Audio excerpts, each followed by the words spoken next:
Howdy, day campers. It's the end of the year, the camp season, the fiscal year, and in a few days, the calendar year. And then we'll do it all over again. Woo! I started this podcast about 7 years ago because I'm a best practices junkie, and I'd never be where I am today without the support of experienced mentors and camp colleagues who have been generous with their time and wisdom.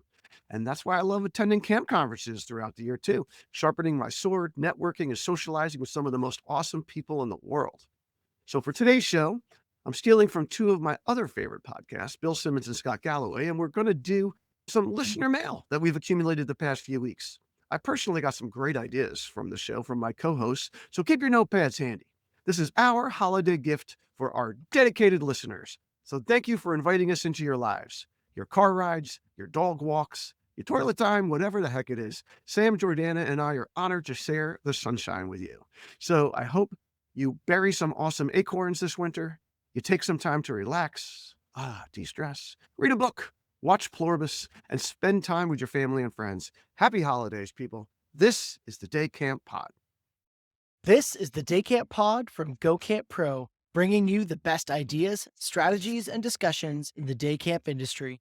You can find our show notes at daycamppodcast.com.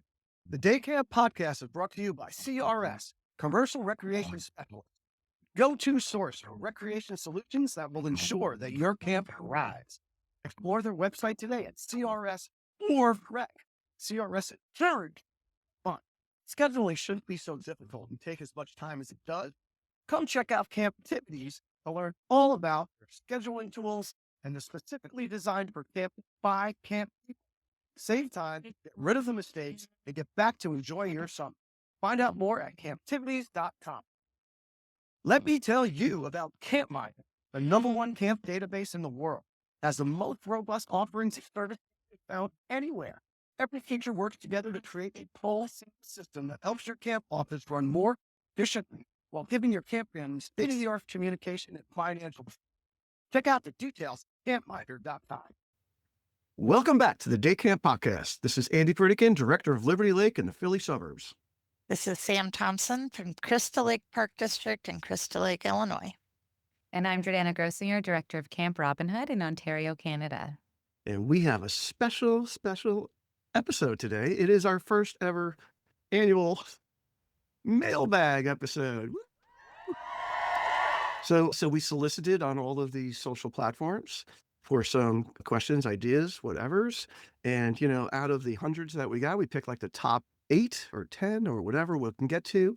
And we'll see how it goes. And we're just gonna talk about these things. There's some great topics, and some of these things we'll expand into other episodes. And we appreciate our listeners, and we appreciate the thoughtful input from some of you folks, right? So the first one comes from the first person that put in an actual question. Comes from our buddy Eddie Norgard, who was on the show last season, and then promptly got a gig in Texas. So Eddie, who seems like one of the most non-Texas kind of guys, down there in Texas now, doing great stuff. So we appreciate you, Eddie, and we'll see you at some of these ACA conferences because I see your name popping up as a speaker. So Eddie brought up a thing that I want to do an episode of at some point. This is Eddie, I'll quote him. He said, "I'd love to dive into external partners, vendors at camp. Pre-COVID-19, I felt like the industry did a lot more of this. Now it seems like we're trying to do everything with just our staff and not the quality that we saw before. Any thoughts?" So I know Jordana uses a STEM company at Camp Robin Hood. So, and I'm guessing it's more expensive than using regular staff. So just why don't you tell us your thoughts on that first? Yeah, we partner with a few outside vendors for activities. We found there were a few activities that were really difficult to hire for internally. We'd always done everything internally, and we just found it tricky to hire for certain things like music. Like if you have a really awesome music person, it's like a no-brainer. But we landed in a summer where that was a struggle for us, and those sciencey activities to fill the whole period, that was getting hard for us. So we outsourced to a few vendors and they're amazing. So we do a music program, theater program. We have a yoga program that comes in. And yeah, we do have this STEM program that comes in as well. And they provide all the materials and equipment and they provide a staff. So we find it beneficial to do it. You have to be very strategic of who you're bringing in. We've had some times where it's not the right fit, but for the most part, it's been really successful.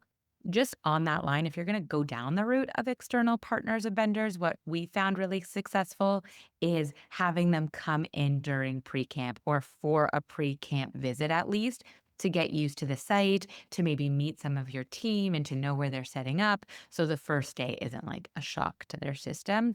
But it's been really great to have those consistent vendors. So they have like a few days a week that they come into camp. There were other times, it's funny Andy brought this up because before COVID, we would do some fun stuff. I know we've talked before about progressions as kids get older. And so for our older kids, we would do like this find your favorite Friday idea where like they could sign up for different activities and we'd bring like these specialty people. So we had like Kanga boot people come in or like the Aussie X guys or a comic book person. And it was just something really special and out there and just for that age group. So that was a fun time with those people, but you got to be strategic and have a purpose is kind of what I've learned. I like that. And the age group thing, that leads into a question that we're going to address later, which is about the restaurant industry. So I just want to throw that little thing out there. Sam, I'm guessing that your rec program that you do a lot of outsourcing. We actually have, again, I'm going to go from you can do it very cheaply or free. You look for those external partners in your community that have to fulfill some kind of volunteerism.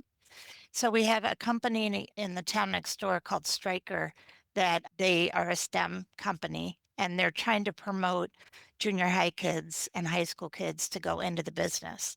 And part of their mission is to have their staff volunteer and go out and run some activities at different places so that they get them interested. So we luck out every year with them coming into teen camp. And one year they did a whole afternoon of getting ready for an egg drop, making sure the eggs not gonna burst from the ladder. They did dams one year, they did bridges, the kids love it and they build all day with them and it's free for us. Another one you can do is if you have a master gardener, they have to volunteer and teach some gardening to become and stay a master gardener. And so sometimes they'll come out and partner with you on doing some of that stuff. So for those of us with not big budgets, that's been Yeah, a lot but of our even those of you external with partners. big budgets, it's smart, right? And trust me, Yeah. Sam, I know a lot of camps that charge an insane amount of money, and those camps are the biggest penny pinchers that you know, right? Yep. I think the more, just going back to our last episode, well, actually, I say our last episode, it's going to be our next episode. We already recorded it, but we're doing one about community relationships, right? And synergies. And I think the more you put yourself out there, the more people you meet in your community, the more you'll find these things, right? Like animal shelters. Okay, they'd be happy to come and bring their animals. Absolutely. I was at the local liquor store that, now I'm in a sort of rural area, right? And behind them, they had like 50 peacocks, right? And it turns out they raise peacocks. I'm like, hey, would you be interested in like bringing a few of these peacocks? Guys like, yeah. I mean, can you imagine the kids, seeing peacocks? They're going to be totally thrilled. So I just think the more you put yourself out there, the more you're going to find these things.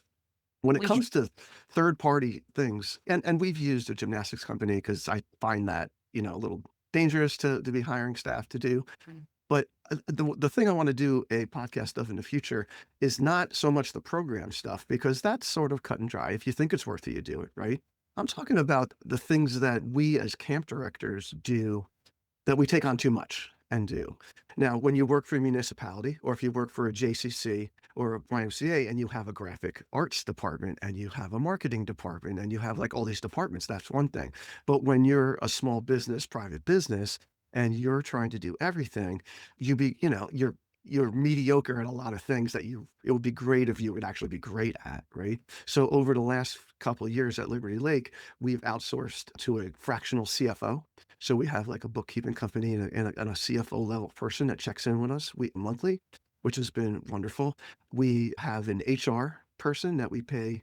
We've done it two ways, where we're just paying her hourly when we need her, or when we had an ongoing, like a new hire, we'll pay her like a monthly fee. And to be able to check in with people that have that level of knowledge, camp directors, we tend to think we're so smart, but areas like HR and bookkeeping and stuff, like, the people that do that are the people that really, people that should do that, people that know it. And especially HR stuff, when you get a tricky situation with a full-time staffer or even a seasonal staffer, to be able to have somebody on call to be able to come in and do that, man, that is worth its weight in gold. Yeah, to I think those consultants are really, really important. And I think external partners extend to training too. I think that mindset of we can do everything ourselves is training's another area that we do that with. And you have to be, I think, strategic about which part you want to bring in people to talk and at what points in the summer and at what points in training. But that's another element that you might want to consider some third parties Yeah, as well. no, the training one is huge, Yeah. no doubt about it. I mean, we've had a lot of guests who are Mhm. professional trainers, so yeah.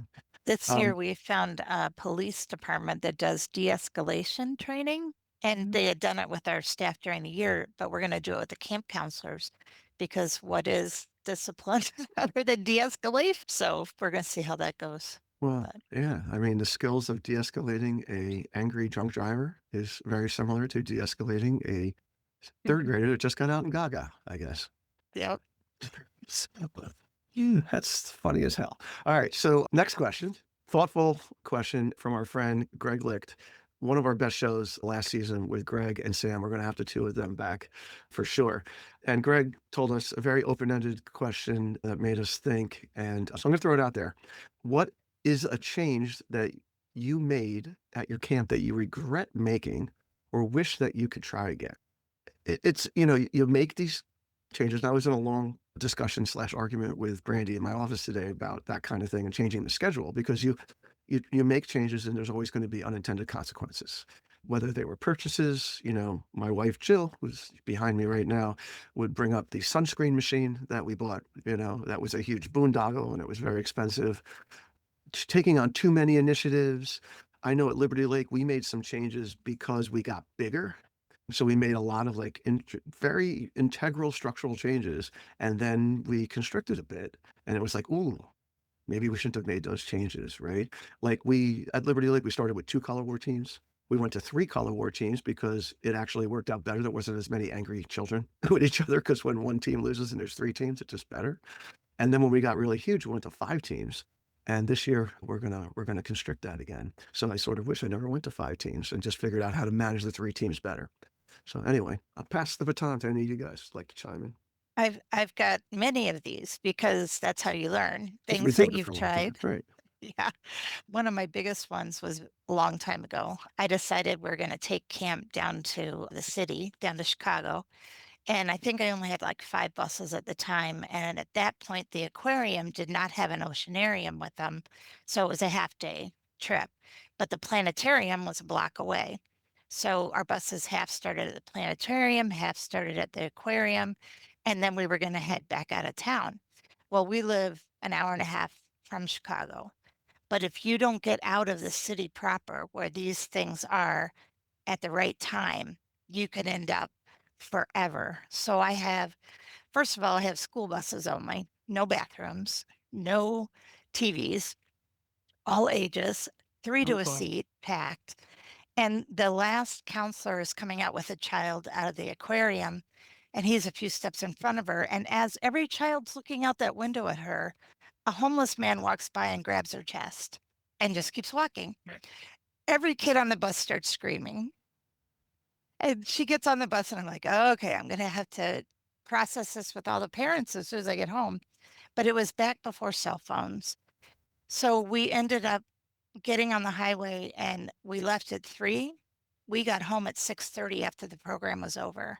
And there was no cell phone communication, no way to let the parents know where we were, when we were estimated time of arrival, any of that. So I bring this up for a couple reasons. One, now I can, from my cell phone, do a text, a voicemail, and a email all at the same time of where we are, what's happening, and what the ETA is. So that's a huge change. Number two, I do not take the young kids into Chicago anymore. And when I do go to Chicago with the older kids, I use a coach bus with bathrooms and a TV because I was sitting next to a kid named Derek, who was one of those that I had to move the other kid out because it's like, he's touching me, she's touching me.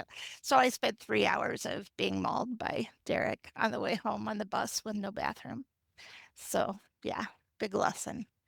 Oh my gosh, that is how you learn, right? You have one of those jar moments where you're like, Yeah. never will I do this again. The other thing I just want to point out is the directors that never go on their own field trips, you're missing a big opportunity because number one, if you're there to see what actually happened, it's much easier to process with the parents. Number two, you see your counselors, they forget you're there. So you see them in their natural habitat without them thinking you're watching. And you see a lot of really good things. And then you see some things that you are a little concerned about that you're going to have to talk about. But if you're not there to see it, you're missing an opportunity. So, Very true. Sure. Yeah, those field trips, I know we used to do like a Blue Jays field trip with our sports academy kiddos. And so at Robin Hood, we have like a main camp and then a sports specific program. And it was always fine. But I remember the staff coming back fully exhausted. Like after camp, they would take them to the Rogers Center, the Sky Dome at the time. And it was just craziness. So always a lot of, I guess, I won't say good memories, but some memories from those trips. I really like this question because, like you said, like we're always learning. But I think a really valuable thing to do is evaluate things not only every summer, but like throughout the summer too with our core teams. And so that process of evaluation, I know we just had our big leadership team meeting and we did a lot of focus on evaluating things that we tried this summer and saying, okay, how did it go from everyone's lenses? Like, what do we want to keep? What do we want to toss? How can we make things a little bit better? So, and we actually used Travis's model of the path model that he was talking about like protecting, amplifying, trimming, and humanizing. And so that was a really nice model for us to evaluate and keep doing that. Something that came up for us was our bus program, which Robin Hood's always had. I've spoken about it on the podcast, our bus program over the years. We have about 40 buses that run in and out of Toronto to camp every day. And so it's a big logistical thing. It's gone through many iterations over the years. COVID threw us for a loop because you couldn't have our standard programming on the buses. You couldn't cheer, right? We had to have a minimal amount of people on each bus. So it really, our bus program kind of took a hit. We used to have a bus admin team, a bus captain team that when a bus would arrive at camp, I kids would remember that. cheer, right? Kids would cheer. And then the bus admin team would like keep track of points. And then we'd have like a whole competition camp wide. Through COVID, like we couldn't do that. And we really struggled to do our programming on the bus. Last year, we brought back a lot of those elements and we were really excited to do that. But something we learned from and that we're excited to try again this summer and get it a little bit better, we brought back our bus captain team, but things were so sort of last minute that I had a person run that team who wasn't necessarily on our senior staff team, but she supervised a group of staff still.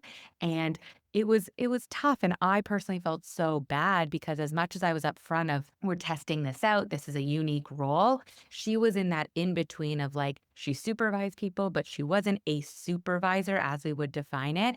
And so I'm excited for next year to kind of redefine that role and bring them into that supervisory level. That's awesome. That's awesome. I love how you guys always treat that stuff with the respect it deserves. And that role you're talking about is a perfect kind of like in-betweener role where Yeah. somebody that, a young leader looking for extra stuff. Yeah, that's superb. And something you mentioned at the beginning, Jordana, and that's something that we're working on with Justin now that he's pushing it at Liberty Lake, is how do you evaluate these things as it's going and not waiting until your December leadership meeting? You know what I mean? To like be finding these things out. Like how can you like ongoing through the summer, Yeah. weekly or whatever, every Wednesday you're meeting with these people or whatever it is, so that there's feedback happening during the summer. Because I feel like a lot of camp staff they just write things down and be like, "Yeah, we'll talk about that at the end of the summer." Meanwhile, it's the second week of camp, and I'm like, "Are you kidding me?" Oh, and you don't remember anything, like, honestly, we actually play this really fun game with our leadership team at the end of the summer called Do You Remember? Because you forget whatever the good, the bad, the ugly. I get a pack of cue cards out and we write this is the last day of camp, it's our new tradition. Everyone takes some cards and they write something that happened. Like, do you remember when like that bus got like broke down like two minutes away from camp and we had to drive out some whatever funny things happened and we go around the circle and we are like in tears laughing at what happened because you forget. But it is motivation to kind of keep track of those things throughout the summer. Wow. I love that. The Day Camp Podcast is brought to you by CRS, Commercial Recreation Specialist, your go-to resource for the latest programming and recreation solutions to help your campers thrive. Check out the all-new Water Tag, where campers suit up in special vests to blast away with high-powered water launchers for the ultimate splash battle.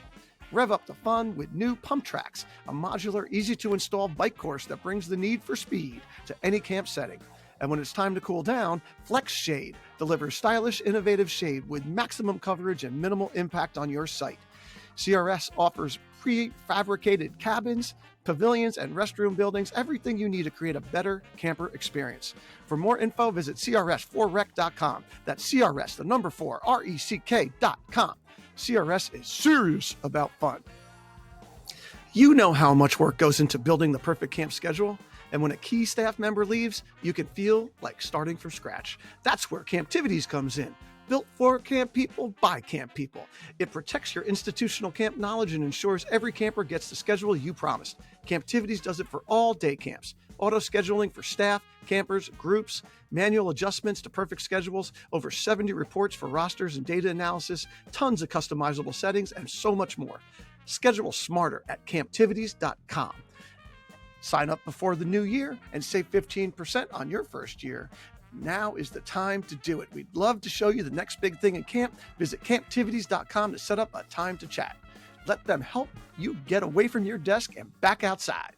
All right. Next question comes from another former podcast guest, our friend Thomas Coffey from Southampton Camp out there on Long Island, although he doesn't talk like that.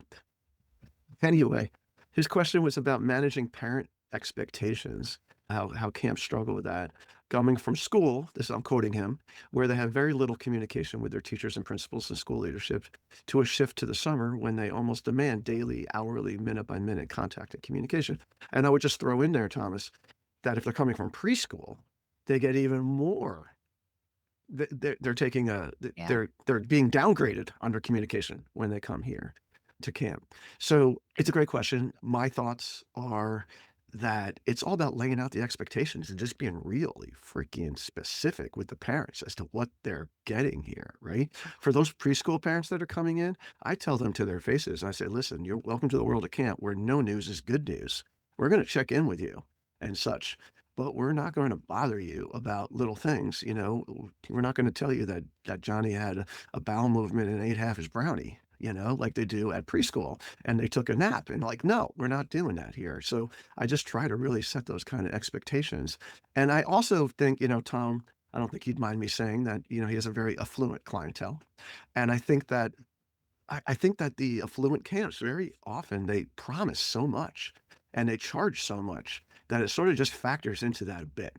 But even so, I think that we've hit this tipping point, right, with all the Jonathan Haidt stuff and all the anxious generation, where parents are sort of welcome for you. They're welcoming to hear from you that, hey, listen, your kid's got to toughen up, you know, kind of thing. And you are sending them out here and they're going to fall down. They're going to scrape their knee. And guess what happens when it rains? They're going to get wet, right? Like the parents are actually good with that now. You know, I've been doing this long enough that I've, you know, it goes, you know, cycles, pendulums, right? And, you know, 20 years ago it was like, you know, oh my God, if our raindrop hits my little Veal's head, what's going to happen? They're going to be distressed and they're not going to get a trophy. Now the parents are like, I don't want my kid getting a damn trophy. I want them, you know, having a hard time with people and figuring it out because I don't want them, you know, living at home when they're adults, you know, with no job and that kind of thing. So that's my thoughts. And I think it depends sometimes too. And I find that some parents, and it's, you don't want to generalize or group them all, but there are parents that are more easily, I don't know how to word this, but they are not afraid to tell you like, well, I'm paying for this, or this is the service I signed up for, and this is what I want in return, right? And those are tricky conversations to have. And so I think this front loading of expectations as much as possible, like you can't say it enough. And I think we as camp people spend a lot of time thinking about the transition for the kids themselves of how are they going to feel coming off the bus? How are they going to feel having lunch outside instead of in a classroom and all of those things? But sometimes maybe we don't think as much about what it's going to be, that transition's going to be like for the parents, right? And so thinking about those communication steps of like middle of the day, maybe it's not a bad thing to send out a message that says, "Hey, we're all settled at camp now. Everyone's in from and this is what's going on." But it is a fine line, right? Because we did come from a world of no news is good news, but other areas have so much news coming in for parents that it is a bit of a shock to their system. But I just think you can't say it enough to your families of what they can expect. And I know, Andy, you on your website have a wonderful thing about school versus camp and the differences between those things. And we have one like that as well. And so it's really important to, I think, highlight those for our parents. Right. I mean, think of daycare centers. They have parents in their offices that are logging in and looking at live cameras, Yeah. Yeah. right? I mean, that's a big difference. Huge. We do the doctor office version. If you call and leave a message to renew your prescription or whatever, if you call about something about your child, yes, you've got the cell phone is on the director, but they are caring for your children right now. They will return your message after camp. So that yes, anytime you think of any little thing you want to say about Johnny, you can send them the message, but you might not get that response till the end of the day. If it's an emergency, then they can call me and I can be Yeah. paged and whatever. Otherwise, they're busy taking care of your children. So you have to wait till afterwards for them to Yeah. I communicate. mean, I don't know if it's just because I've been doing this for a long time, but I'm just a lot more cocky now talking to parents and sort of being like, I'm the youth development expert, and I know what's best kind of thing. And this may not be your thing. I gave a tour last year to a parent, and in the middle of the tour, we were talking about cell phones at camp. And I was like, yeah, we don't do it. Like it's illegal. You can't do it. Can't get in it. Like 100% gone. And the father was like, oh man, that's awesome, right? And the mom was like, we're out of here. I was like, look at the great. And it comes Awesome. down to trust too, and it's hard to buy certain people's trust, and it takes a little longer to win them over on those things. Like, I remember speaking to a parent last summer, and I was looking at their kid outside, and she was convinced her daughter was terribly upset outside, and I'm literally looking at this child. I just ate lunch with her, and she was smiling from ear to ear, and there was just, like, no convincing, and so I think it just takes time sometimes. But yeah, Andy, at the end of the day, sometimes it's like, you know what? This might not just be the right fit, right? Yeah. And this is our culture, and it's bringing them onto that culture. And sometimes I know last year we introduced more and more webinars before the summer to set parents up for that. Listen, not everyone's going to read everything. Not everyone's going to come to all the webinars either. So just because you put it out there in an email doesn't mean that they're going to be bought in on that culture shift. So that's why I think the more you say it, that hopefully more they'll Yeah. get it. That goes for expectations about communication, but I think also about chain of communication. I know when we call from camp, there could be a number of people calling. Maybe it's our health center, maybe it's the division head, maybe it's the office staff. And we have to train parents to listen to their voicemails first because we tell everyone on the phones to leave some information about why they're calling. But, as soon as they see the camp number come through on their cell phone, it's panic, right? And then they call back. So that's like training for them too. Yeah, I Absolutely. mean, and by the way, I throw no shade at my amazing friends at Camp Ramacoy and Camp Mohawk, who have huge budgets for technology and media and huge media teams, and are able to give the play-by-play of these kids' lives at camp with pictures and videos and all and push notifications and all that kind of stuff. Like, God bless you guys are able to pull that off, but I don't think most camps can. So and so just be careful what you're promising. That's what I want to say. I want to skip ahead, guys, to Scott Rothschild because he asked a question that I think is just super relevant for a lot of day camp people because day camps are so unique in that sleepaway camps pretty much third or fourth graders through like the beginning of high school. You know, most educators are dealing with either preschoolers or middle schoolers or elementary school or high school. We have the swath. We got everybody. We got kids that are just out of diapers or some camps in diapers, we know now, right? And then all the way up to like, kids that look like they should be counselors. It's really important to have really good people that understand preschool programming. And that's what Scott asks about. Always on the lookout for fresh creative programming ideas for our youngest campers, ages 3 to 5, and even first graders. Feels like they've hit a ceiling a little bit on what they can do that are the general camp activities. And he gave a couple of examples of some things that he's doing. And what do we propose? So, and I feel like Scott. frankly, Sam. So Sam's going to give some thoughts, and Jordana can chime in, but we're going to do a whole episode on this, Scott. All right, and for the rest of you guys out there. So if anybody out there has a really, really awesome preschool programming person, please reach out to us through the show notes, and so that we can get them on. I can tell you that a few years ago, we went to a model. We have a little part of town we call Turtletown for the preschoolers, and went to a model with stations because the attention spans are so small, and they'll go down there for an hour, but they'll hit up 5 stations during that time, and that seems to work great. The staff seems to think that the kids really enjoy that. It's good for their little short attention spans. But I pass off to you, Sam. Absolutely. Our Pee Wee camp and mini run on stations usually. They want to switch, around and get the activities in bite-sized pieces because that's what they're Right, built but what for. that means, Scott, is that this is separate from your camp program. This is just like their own thing, but this could take up Yeah. a nice little chunk of time. Yeah. So I run preschool during the school year as well, and I got a reminder lately of what it was that makes the young kids camp special. And it's basically creating some magic. So, for instance, right now, my granddaughter's preschool, they made gingerbread men, and when they took all the classes in to check the ovens, they were gone. The gingerbread men ran away. And that was the most exciting thing in her life for like 2 weeks. And so one of the things we had done at camp years, that a tradition for the little guys is I had somebody who's really good at yo-yo. He could do all sorts of tricks. And we had rigged the campfire so that somebody in the audience could press the button to start the fire when he did the yo-yo at the fire. So he'd do this big long story. The kids are mesmerized. And then he'd say, and he'd do the yo-yo and the fire would go.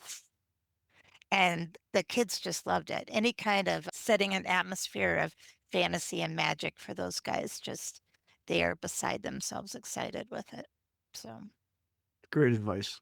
I love that. I think that wow factor with the kids, like, get someone animated in there. I think, like, sing songs can sometimes be underrated. Like, it's so fun to oh, just get yeah. everyone together, and they get so infatuated, and you can have so much fun with those, like, movement-based things.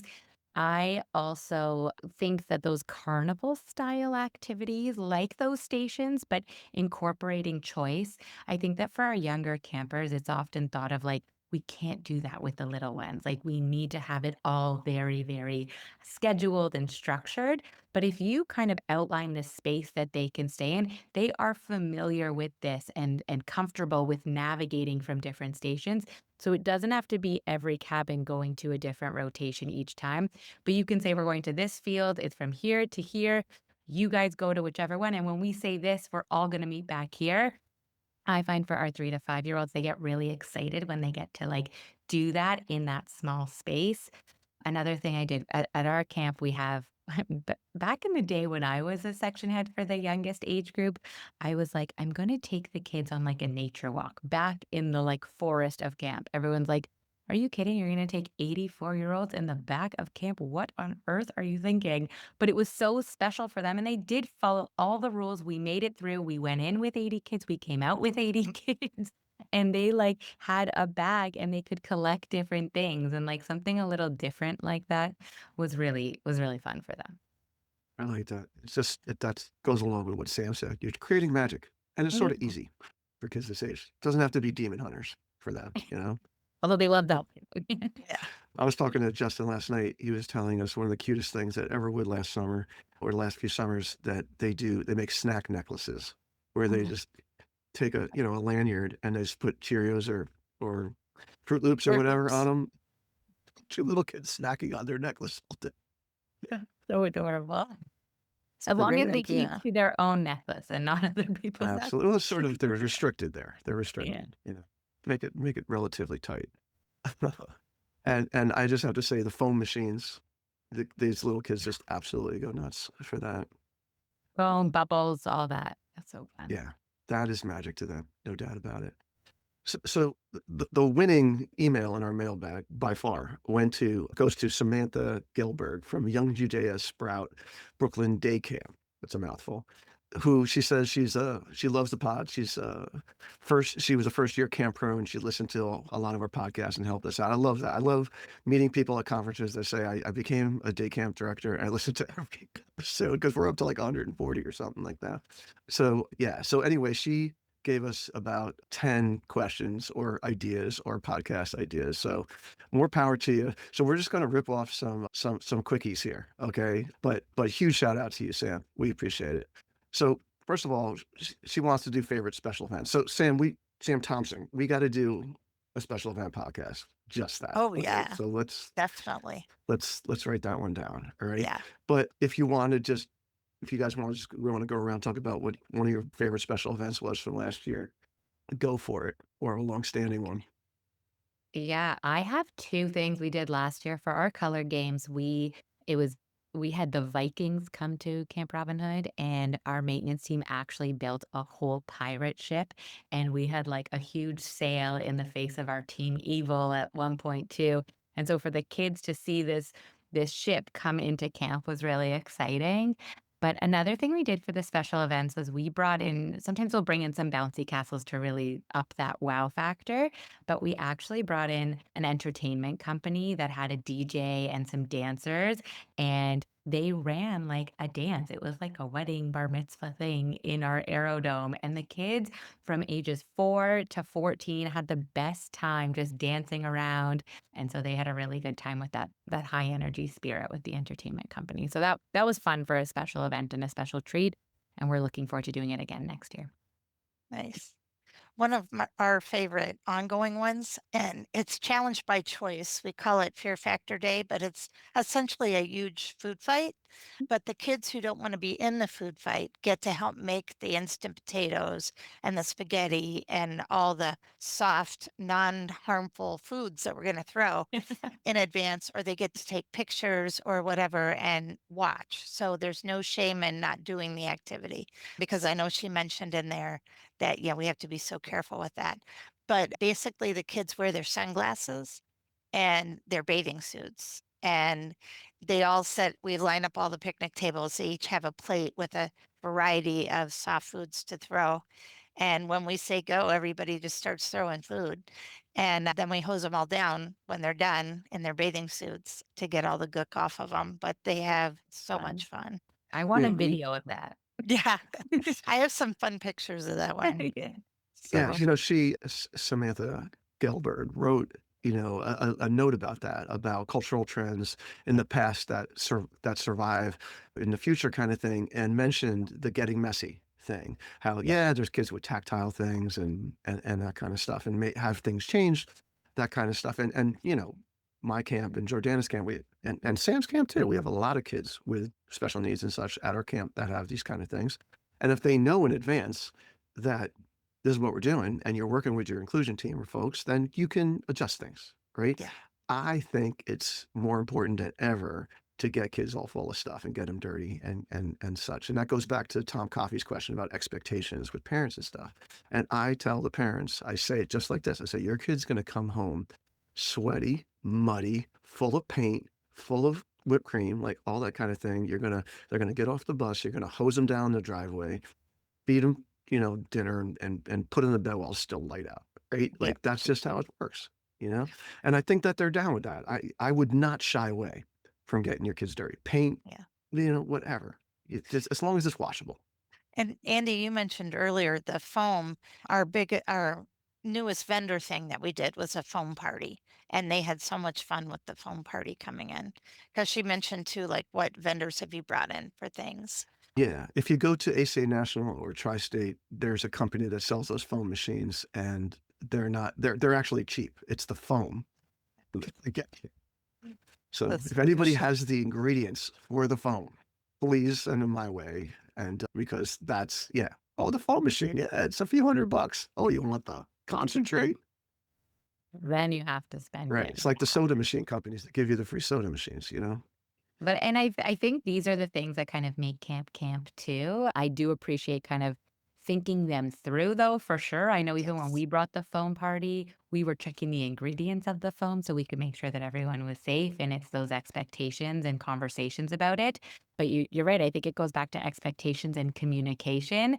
And it's getting kids outside their comfort zone. Like, when else are they going to get to try some of these things? So, if we can do it in a safe and respectful way that keeps everyone in the loop and feeling prepared, and that there's an opting out option if they really don't feel comfortable, you can navigate that in your own camp world. But I think thinking through those things while not shying away from pushing the envelope a little bit and still making sure you're having those big wow campy moments is a good balance. You are a leader of your camp and a pillar in your community. When your customers put tremendous trust in you, CampMinder's powerful management tool delivers the day to day task support that helps you make every moment memorable and every summer stellar. With 20 plus camp specific tools in one, CampMinder's user friendly platform is backed by a full team of engineers who are constantly thinking of ways to help your camp stand the test of time. Visit them today at campminder.com. Yeah. Going back again, I'm going to say it over and over what Sam said about making magic. Like, Yeah. that's what we're in the business of doing, doing things that kids don't normally do at home. And, at school, they stay pretty clean, right? At home, they stay pretty clean these days. They're in their, air conditioned, central air, central heating, like, little whatever world, perfect worlds. Come to camp.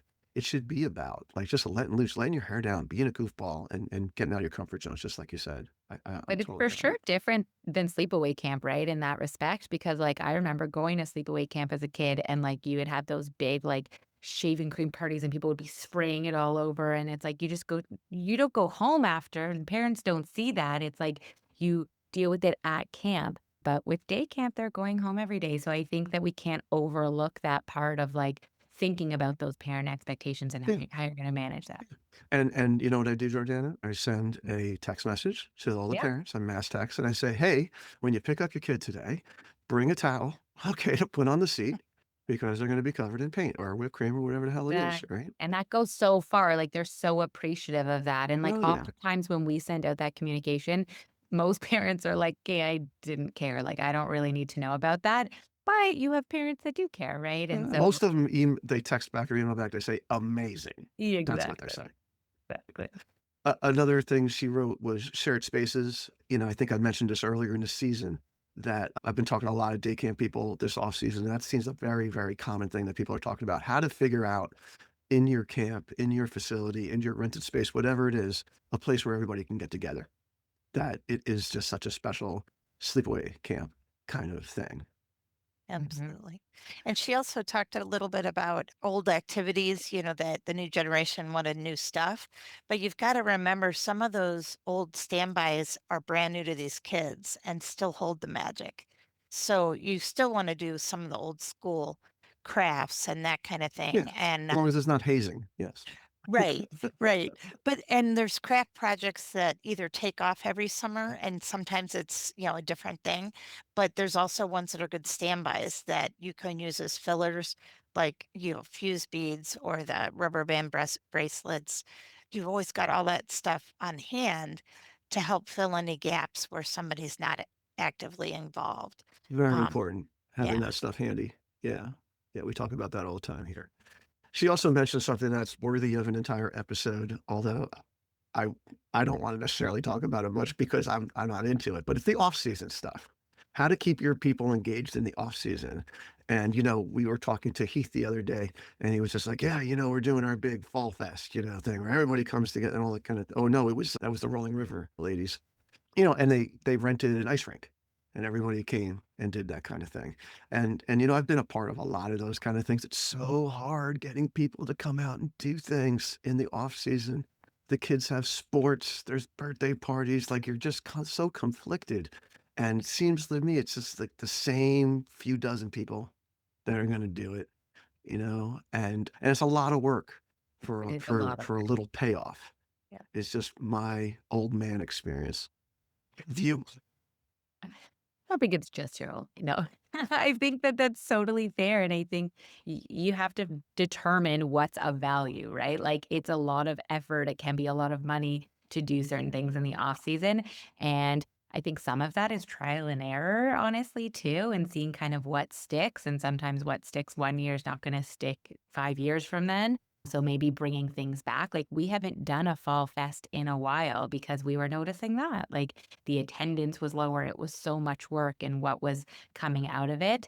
So it really depends. And I think you have to figure out what works for your Well, community. Scott Rotel and Jonathan Gold are serving beer and drinks at their fall fest, and they've got an uptick ever since they figured once the pandemic hit, they had a free ticket on that. Well, that's a fall fest I want to go to. That sounds. Yeah, that's an Oktoberfest. Well, and I think speaking of the off season, she also mentioned just how to improve camp culture and promote that and work on that in the off season to see it pay off during camp or maybe right before camp. So what are our thoughts on that? Well, I think culture starts in the interview. So, when first time you have any interaction with your staff, you're already setting your culture, and then it goes from there. I know Andy had some good thoughts on this the other day about the culture, about how it trickles down. Yeah, yeah. Well, you'll hear that in the next episode. Yes. But in Save that regard one. to culture and how it trickles, right? And especially in the off season, but even during the season, I just think that we're in this world now where you got to use technology. You got to use your social media. You got to use your videos. You got to make short videos. You got to. That's how you loop people in, and that's how you can affirm your branding and your culture and all Yeah. that kind of thing, so that people are singing the same song once they get to you. Because you've been sort of fortifying it throughout the year. 100%. And I think as it relates to staff, listen, every organization is going to do this differently. Something we've played with the last couple years is engaging our seasonal staff throughout the year. We found a way to keep some of our higher up people kind of engaged throughout the year. So I'm running division head meetings every month to get their pulse on things and to get their ideas and workshopping them through to keep them engaged throughout the year so that by the time summer comes, they see their work kind of paying off there and embedding things that I'm learning at conferences through podcasts, different things like that as we go. So that's something that we've played with that we're fortunate enough to do. I know that's not possible everywhere. But Sam, on your note of just about those touch points and even talking to those frontline staff, we do a newsletter come April once we have the majority of our staff with signed contracts and all of that. They're getting newsletters every month with pieces of our culture kind of in there. It's like a video from us. And then it has little blurbs of like, get to know the team, or here are the big pillars, or here's how our song goes. You're going to want to learn this. Here's a video that you can look at. So I think all those touch points are onboarding strategies to get them a part of it. I know a goal of mine is to do that more with families. I think we do a lot of it with staff already, but it's important to do with both. I just So sent out interesting. my registration announcement because we don't register till February with my video from last summer. And for me, especially, it was so fun to watch it again. But it went to the parents. And now that you're saying that, I think when I send my staff next announcement, I'll send the link so they can watch it again, Mhm. the video from It's last so summer. interesting, Jordana, that like that is so true that we try so hard to onboard our staff, and we do a crappy job of onboarding the families, and then we do great stuff with the families, and we don't do it with the staff. I Like know. And then you it's like realize, like, our brains are in two different pockets. It's nuts. yeah, and then speaking of the things like what you wish you could try again, like it'll get to points where I'm like, why did I not think of that? Like it works so well for this group. It's gonna work the exact same for the other. And sometimes year to year I just forget, right? And I think we all do that. And so it's good to have these conversations with camp friends too, to say, hey, wait, I really like that you're doing that with your staff. Have you thought of it doing it with the families as well? Because I know we just announced this new update to our site that we're doing to all of our families. But as we're talking, like, yeah, that's a great thing that I should be promoting to our staff too. Like, that could be a great piece for retention of why they want to come back. So it's a good way to think. I'm going to Mm. try your do you remember thing as an icebreaker with my next director meeting because I meet with them every month. But that's a great way to get them all relaxed and talking and Yeah, ready it's to so go. fun. Let me know how it goes. So fun. All right. So before we wrap up, we got a whole bunch of questions from Justin Pritikin. We're just going to have him on the darn podcast because he's just got so many thoughts. But he said he asked one. that I thought was great. And I don't have a great answer for it either, but I think it's a great thing to leave everybody with to think about. I go back to the daycare center that has the camera on all the time, right?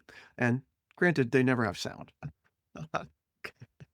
But when we first started Liberty Lake Day Camp 25 years ago, hit our 25th anniversary, we're in an area where nobody had ever gone to camp before. And we were trying, like, what could we do to get people to understand what the hell's going on and to trust us? Because, like you said, it's a lot of trust involved. And we literally did put up a camera. We had a live feed going in this Oh, one part of camp that parents could wait in line, take over the camera and zoom in and all that kind of thing. Because we just felt like everybody was a neophyte and they just had no idea what they were getting into. And we did it for like 2 or 3 years and then we stopped. But first 2 or 3 years. Justin's question was, if parents saw everything that happened at your camp on a live feed, what would make you the most uncomfortable, and why haven't you fixed it yet?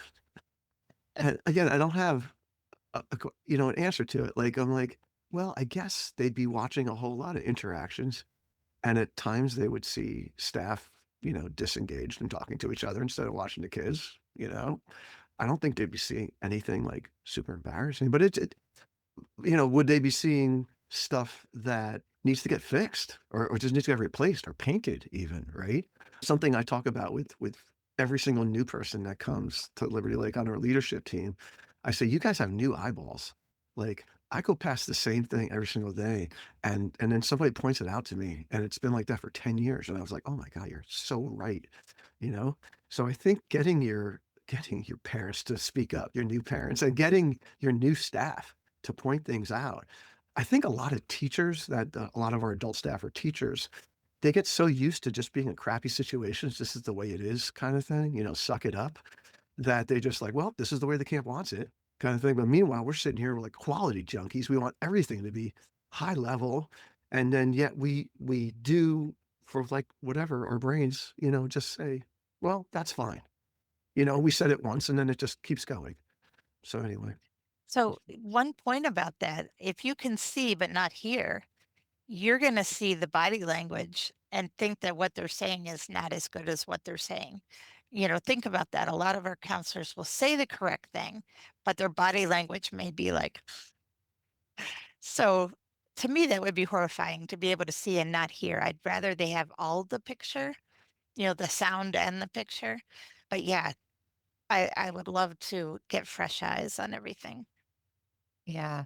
And our listeners can't see the amount of questions that Justin submitted, but there were a lot of them. And I think that it's amazing because we talked about evaluating earlier on in this podcast. And I think this is an amazing question to kind of have on a sticky note in your office or on a clipboard and walk around midsummer or every session or every week and like ask someone. And it doesn't even matter who it is. Like, ask different levels of your team that question. And maybe that can be the foundation of a list that then you have to evaluate whether that's throughout the summer or at the end of the summer. Because I think this is a good one. Like, I know we just recorded a new promo video, for example, and we're watching it. And I was putting together some edits for it. And I'm like, do you see those soccer nets that are ripped at the top and like hanging down? And like through our lens, I'm like very annoyed by that. And I'm like, why is nobody catching that? But it's exactly like what you're saying, Andy. Like when you're in it, it's so hard to see those things. And nobody's like explicitly asking anyone to think like that. Yet it's also frustrating when like we're losing soccer balls. Or last year I had a staff member sign tennis balls for kids because he thought it would be a good idea. Very cute magic of camp, but then I lost 30 tennis balls and it like wasn't great. But equipment is a huge thing for us. Like people don't think of equipment like we think of equipment, right? And there's many examples of different things that we wish our staff would kind of take more seriously or think about the infrastructure impacts of those things. But I think asking this question more consistently throughout the summer would be great. And it might get our teams thinking differently about things. And the last thing I'll say about that too is getting our teams to think differently. That excuse of like, well, it's always been like that, or well, they haven't said that they have a problem with it, so why should I have a problem with it kind of Hmm. thing. I know for me, like my expectation is that our leadership team are our eyes and ears for those things. But sometimes they think that because we're not saying anything about it, Yeah, we're okay with all of that, but we expect them to bring it up. And so I yeah, think that that bird's eye view might highlight some of those yeah. things and bring out good discussion. Well, that's what I'm saying. Fresh eyes is really the only way because once it becomes like their camp, then Yeah. they love the whole thing, the dysfunctional aspect of it, the thing that needs a paint job, like whatever. Yeah. So I just want to plug our friends like at Guild Camp Pro, who are these camp consultant folks who come around because I think it's really valuable. It's worth paying for to have folks like this come to your camp and walk around all day and get a vibe for what's going on. Talk to Agree. people, have honest conversations with people and find out and then report back to you, right? I had Dan Weir do it for me a year or so ago. And it's just interesting to hear things from other people's perspectives, you know? Yeah. Or I do a mid-season training where I'll hire a professional sometimes to come in and do a training at night, but I'll have them come in during the day just to walk around and Mhm. interact and get a feel for things. So anyway, Steve McGuire did an amazing session last year at Tri-State on all of that, and he actually just had pictures of, like, outside in different camps and, like, just thinking about things differently. I felt like that was really awesome to yeah. think differently about that. No, I was at that session. There was some embarrassing camp director stories in there. We all learn from them, so thank you. Yeah, thank you, Steve. He did not use names for the record, our buddy No. Steve McGuire, who we need to have on. We could talk about that and we got to talk about the weather with Steve because we didn't get any emails about the weather, but Lord knows, if camp was going on right now in New Jersey, whew, we'd have a problem. It is raining and windy and crazy, and it only getting crazier these days. But anyway, thanks again for everybody who submitted the stuff. Have an awesome New Year's Eve, everybody, because you'll be hearing this right before then. We want to thank the Go Camp Pro team and AM Skyer, Camp Miner, Camptivities, and commercial recreation specialists for allowing us to bring this podcast to you. Check out the show notes for this and other episodes at daycamppodcast.com, as well as contact information for myself and Jordana and Sam. Thanks for listening and making yourself a better camp pro. We'll be back in a couple of weeks with Heath, Marissa, and Allie from Long Island talking about grassroots marketing and community engagement. So we'll see you then on the Day Camp Pod. The Day Camp Podcast is brought to you by Go Camp Pro and the Go Camp Pro Podcast Network. Find a podcast for camp professionals of every age and stage at gocamp.pro/podcast. Thanks for listening, friends. Hey, Camp Pros, we love that our industry is built on sharing. In order to foster that spirit, we hope that whenever you share an idea that you learned from the Camp Hacker podcast, conference, summer camp professionals group, or wherever else, that you're quick to give credit where credit is due. That way, we can all encourage more camp pros to share the tips and tricks that will make camp better.